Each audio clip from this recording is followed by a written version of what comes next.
Seja bem-vindos ao canal Li um Livro. Por favor, se inscreva no canal para que eu leia livros para você. Curta os vídeos. Não esqueça de deixar seu comentário, ele é sempre bem-vindo. Boa leitura. Com que, meu Peralta, chegaste aos teus 21 anos. Há 21 anos, no dia 5 de agosto de 1854, vinhas tu à luz, um pirralho de nada, e estás homem, longos bigodes, alguns namoros, papai, não te ponhas com denguices, e falemos como dois amigos sérios. Fecha aquela porta, vou dizer-te coisas importantes. Senta-te e conversemos. 21 anos, algumas apólices, um diploma, podes entrar no parlamento, na magistratura, na imprensa, na lavoura, na indústria, no comércio, nas letras ou nas artes. Há infinitas carreiras diante de ti. 21 anos, meu rapaz, formam apenas a primeira sílaba do nosso destino. Os mesmos Pitt e Napoleão, apesar de precoces, não foram tudo aos 21 anos. Mas qualquer que seja a profissão da tua escolha, o meu desejo é que te faças grande e ilustre, ou pelo menos notável, que te levantes acima da obscuridade comum. A vida, Janjão, é uma enorme loteria, os prêmios são poucos, os malogrados inúmeros, e com os suspiros de uma geração é que se amassam as esperanças de outra. Isto é a vida, não há planger, nem imprecar, mas aceitar as coisas integralmente, com seus ônus e percalços, glórias e desdouros, e ir por diante. Sim, senhor. Entretanto, assim como é de boa economia guardar um pão para a velhice, assim também é de boa prática social acautelar um ofício para a hipótese de que os outros falhem, ou não indenizem suficientemente o esforço da nossa ambição. É isto que te aconselho hoje, dia da tua maioridade. Creia que lhe agradeço, mas que ofício, não me dirá? Nenhum me parece mais útil e cabido que o de medalhão.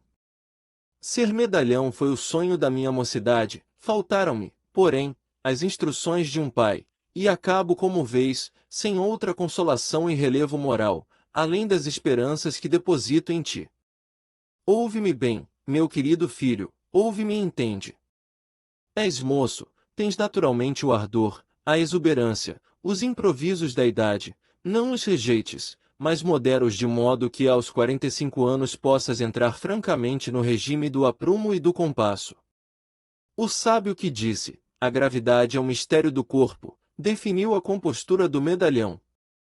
Não confundas essa gravidade com aquela outra que, embora resida no aspecto, é um puro reflexo ou emanação do espírito, essa é do corpo, tão somente do corpo, um sinal da natureza ou um jeito da vida. Quanto à idade de 45 anos, é verdade, por que 45 anos? Não é, como pode supor, um limite arbitrário, filho do puro capricho, é a data normal do fenômeno. Geralmente, o verdadeiro medalhão começa a manifestar-se entre os 45 e 50 anos, conquanto alguns exemplos se deem entre os 55 e os 60, mas estes são raros.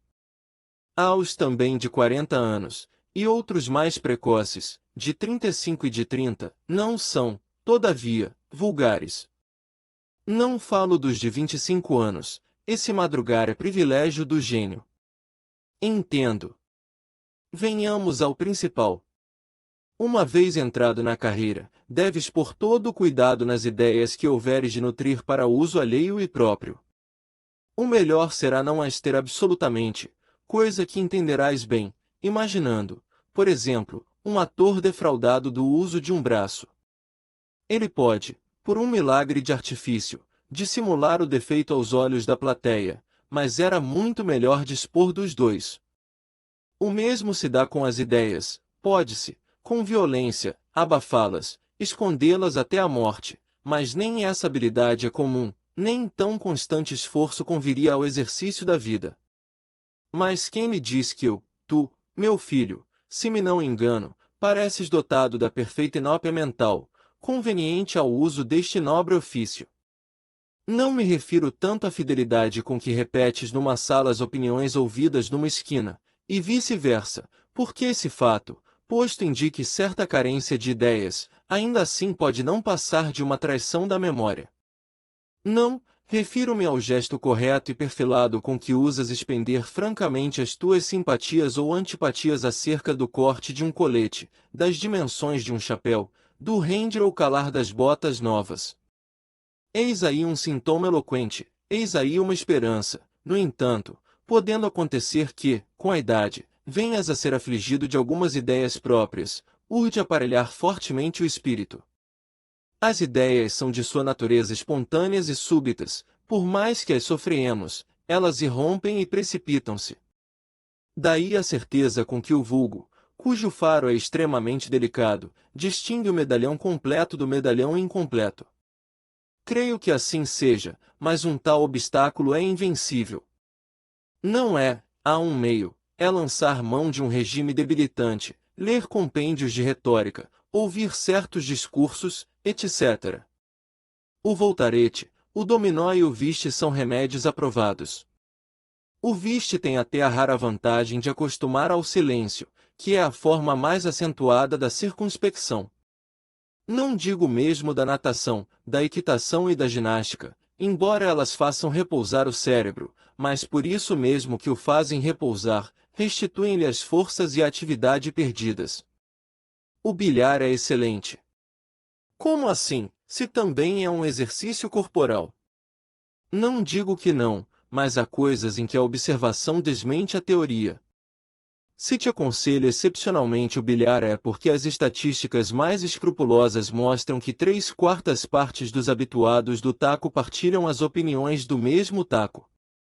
O passeio nas ruas, mormente nas de recreio e parada, é utilíssimo, com a condição de não andares desacompanhado, porque a solidão é a oficina de ideias, e o espírito deixado a si mesmo, embora no meio da multidão, pode adquirir uma tal ou qual atividade.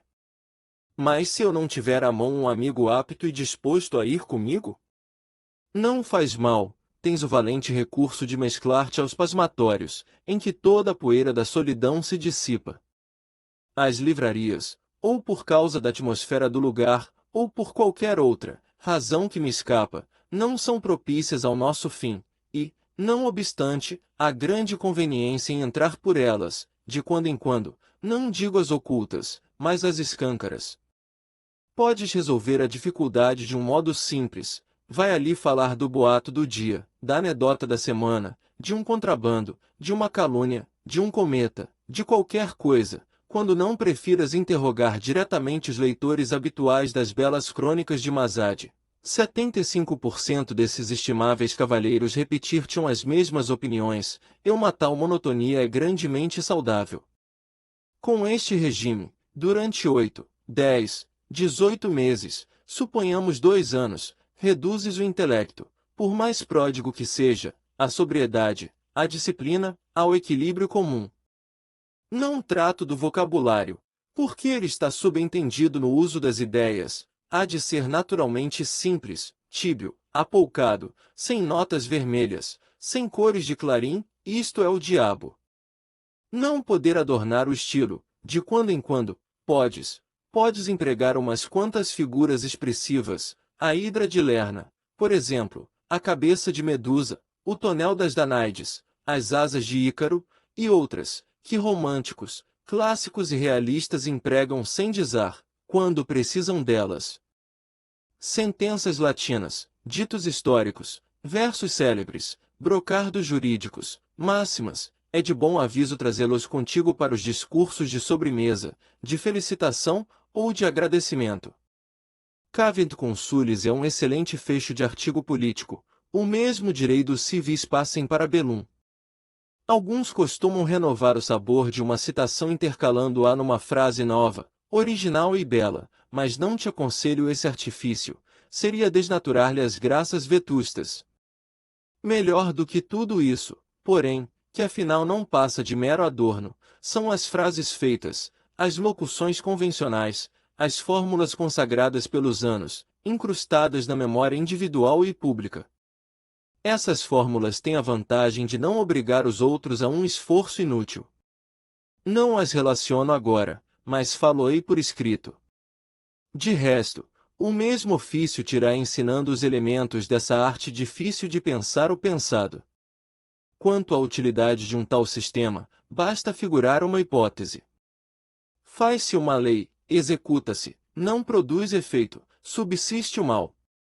Eis aí uma questão que pode aguçar as curiosidades vadias, dar ensejo a um inquérito pedantesco, a uma coleta fastidiosa de documentos e observações, análise das causas prováveis, causas certas, causas possíveis. Um estudo infinito das aptidões do sujeito reformado, da natureza do mal, da manipulação do remédio, das circunstâncias da aplicação, matéria, enfim, para todo um andaime de palavras, conceitos e desvarios. Tu poupas aos teus semelhantes todo esse imenso aranzel, tu dizes simplesmente, antes das leis, reformemos os costumes. E esta frase sintética, transparente, límpida, tirada ao pecúlio comum, resolve mais depressa o problema, entra pelos espíritos como um jorro súbito de sol. Vejo por aí que vós-me condena toda e qualquer aplicação de processos modernos. Entendamo-nos. Condeno a aplicação, louvo a denominação. O mesmo direi de toda a recente terminologia científica, deves decorá-la. Conquanto o rasgo peculiar do medalhão seja uma certa atitude de Deus término, e as ciências sejam obra do movimento humano, como tens de ser medalhão mais tarde, convém tomar as armas do teu tempo. E de duas uma, ou elas estarão usadas e divulgadas daqui a 30 anos, ou conservar-se-ão novas. No primeiro caso, pertencem-te de foro próprio, no segundo, podes ter a coquetice de as trazer, para mostrar que também és pintor. De outiva, com o tempo, irás sabendo a que leis, casos e fenômenos responde toda essa terminologia, porque o método de interrogar os próprios mestres e oficiais da ciência, nos seus livros, estudos e memórias, além de tedioso e cansativo, traz o perigo de inocular ideias novas, e é radicalmente falso. Acresce que no dia em que viesses a senhorear-te do espírito daquelas leis e fórmulas, sérias provavelmente levado a empregá-las com um tal ou qual comedimento, como a costureira esperta e a freguesada, que, segundo um poeta clássico, quanto mais pano tem, mais poupa o corte, menos monte alardeia de retalhos, e este fenômeno, tratando-se de um medalhão, é que não seria científico. Upa! Que a profissão é difícil. E ainda não chegamos ao cabo. Vamos a ele. Não te falei ainda dos benefícios da publicidade. A publicidade é uma dona loureira e senhoril, que tu deves requestar à força de pequenos mimos, confeitos, almofadinhas, coisas miúdas, que antes exprimem a constância do afeto do que o atrevimento e a ambição. Que de Quixote solicite os favores dela mediante ações heróicas ou custosas, é um sestro próprio desse ilustre lunático. O verdadeiro medalhão tem outra política. Longe de inventar um tratado científico da criação dos carneiros, compra um carneiro e dá-o aos amigos sob a forma de um jantar, cuja notícia não pode ser indiferente aos seus concidadãos. Uma notícia traz outra, 5, 10, 20 vezes põe o teu nome ante os olhos do mundo.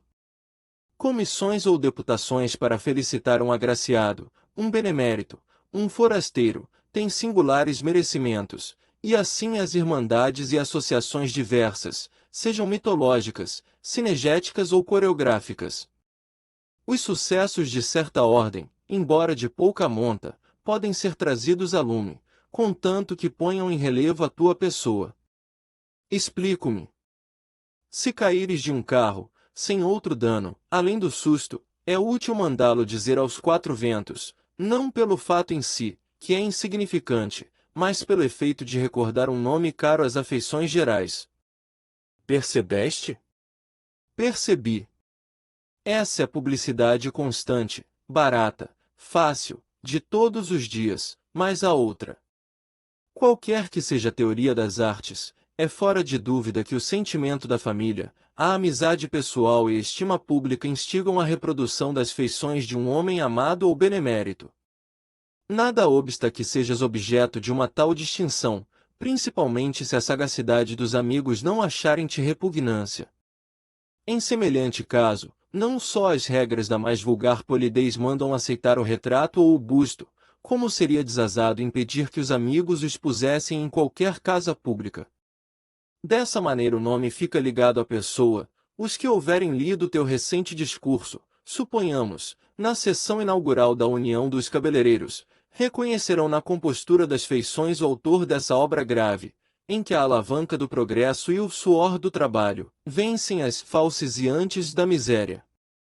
No caso de que uma comissão te leve a casa o retrato, deves agradecer-lhe o obséquio com um discurso cheio de gratidão e um copo d'água. É o uso antigo, razoável e honesto.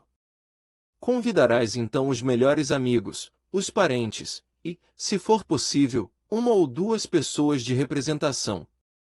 Mas, se esse dia é um dia de glória ou regozijo, não vejo que possas, decentemente, recusar um lugar à mesa aos repórteres dos jornais. Em todo caso, se as obrigações desses cidadãos os retiverem noutra parte, podes ajudá-los de certa maneira, redigindo tu mesmo a notícia da festa, e, dado que por um tal ou qual escrúpulo, aliás desculpa-o, não queiras com a própria mão anexar ao teu nome os qualificativos dignos dele, incumbe a notícia a algum amigo ou parente. Digo-lhe que o que vosmecê me ensina não é nada fácil. Nem eu te digo outra coisa.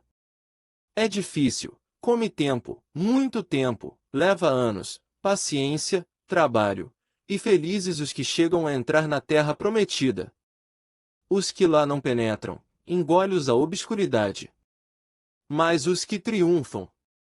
E tu triunfarás, creme. Verás cair as muralhas de Jericó ao som das trompas sagradas. Só então poderás dizer que estás fixado. Começa nesse dia a tua fase de ornamento indispensável, de figura obrigada, de rótulo. Acabou-se a necessidade de farejar ocasiões, comissões, irmandades. Elas virão ter contigo, com o seu ar pesadão e cru de substantivos desadjetivados, e tu serás o adjetivo dessas orações opacas, o odorífero das flores, o anilado dos céus, o prestimoso dos cidadãos, o noticioso e suculento dos relatórios. E ser isso é o principal, porque o adjetivo é a alma do idioma, a sua porção idealista e metafísica.